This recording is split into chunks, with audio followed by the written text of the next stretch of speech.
I'm just going to share a couple things with you. I'm not going to try to persuade your opinion or anything like that. But I think this is just something when you hear the argument from people like, oh, China would never hurt their own people. For July, I'm going to do Freedom Fridays. Freedom Fridays. Maybe Thursday. No, anyways, it doesn't matter. I'm going to try to put out a video once a week like I've been doing. And like I've told you during my Proverbs series, check out my Proverbs series. It's from October 2020, which we needed some wisdom during that month. But no comments. But anyways, what I'm going to do right now is I hear an argument from people. It's like, well, China wouldn't hurt other Chinese people, so why would China do anything to harm their own people? Hey, it's up to you to be the judge. Leave your comments down below. Like, share this video because I think you're going to really, this is ballistic. So I have an example of when the United States hurt other human beings. This one. And it's from the CDC, the U.S.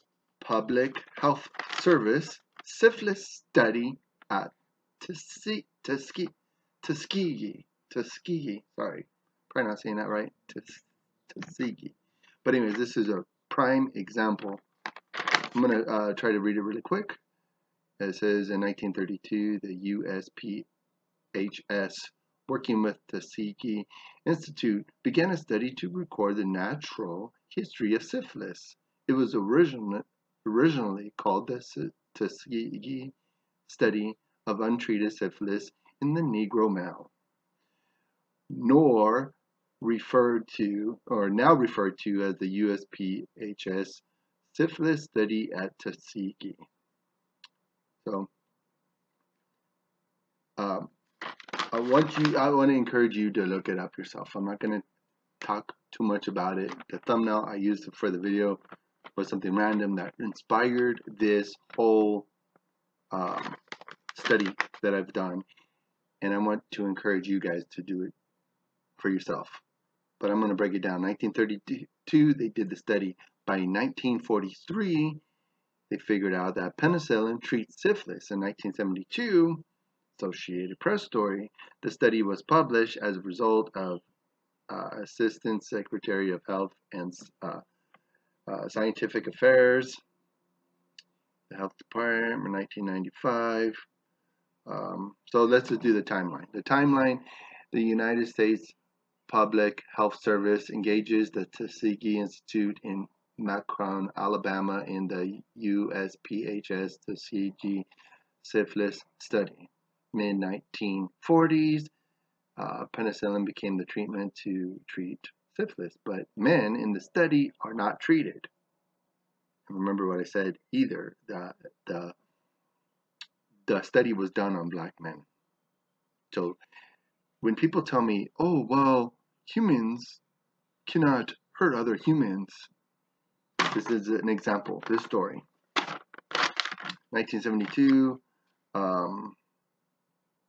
the advisory panel convened in the Assistant Secretary of the Health and Science Affairs.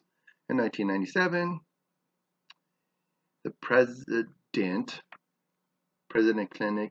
Clinton issued a formal apology.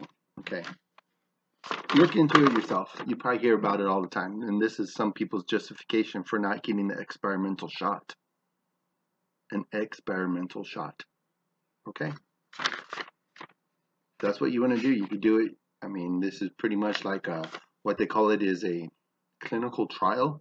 Worldwide clinical trial. Okay. I had the vid.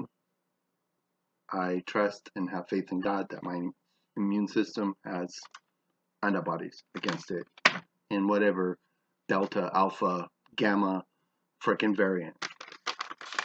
Another example. Here we go. This is the Saddam chemical weapons campaign, March 16, 1988. See, human being hurting other human beings. Okay? A dictator hurting other human beings. Please share this video. Come on. This has to make sense to you. If they're going to do an experiment on other human beings, even now, the USA may be doing it to us. And I'm not even going to, the only one thing that I really want to say is Uncle Don needs to stop bragging that he did Operation Warp Speed for this experimental vaccine. It could be placebo, it could be friggin' just some other stuff like aborted fetuses, all these different things that could be making up this shot. It's a shot, an experimental shot. If that's what you want to do, you know, Godspeed. That's just the nature of things. It has to start with somebody, just like the syphilis thing with the African American men. And it does say that in 1973, a class action lawsuit was filed on behalf of the study participants and their family, resulting in a $10 million out-of-court settlement in 1974. And May 16, 1997, President Clinton issued a formal presidential apology. So, and when you think about the value of cash in the future, it's very questionable because everything that's going on in this society right now is just very, very discouraging. But be of good courage. Christ conquered the world in our place. I got two examples of America hurting their own people. America hurting their own people, and Iranians hurting their own people.